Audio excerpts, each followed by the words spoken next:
I acquiesced, got back in the truck, and proceeded to drive out into the grass, leaving ruts that the groundskeepers would regret for years to come. The grass will be cut off level above these ruts, but you'll still feel them when you drive over them with a mower. I backed the truck up to one side of the planter and dumped dirt in until it was piled above the small semi-oval retaining wall, and I was signaled to stop.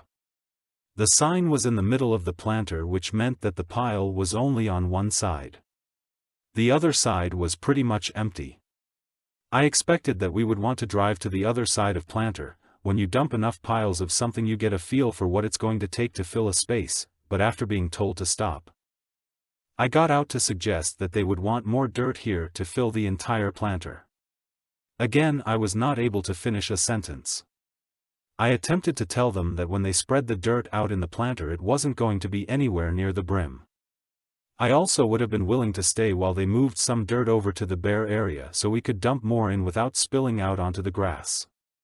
It was clear they had no use for anything I might have to say. The disrespect was clearly intentional. I'm not sure if there was some perceived slight or if this was just a wolf pack who did this to everyone.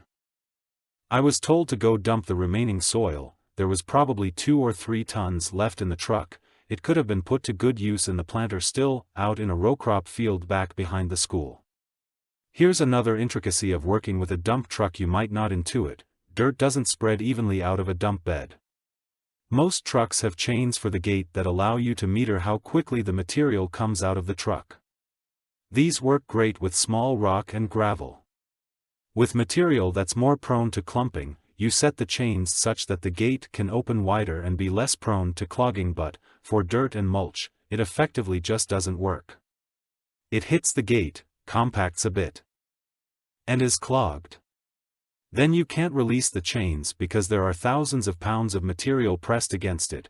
You have to dig it out, which is a lot of work even with gravity helping, and of course the whole exercise was futile from the start.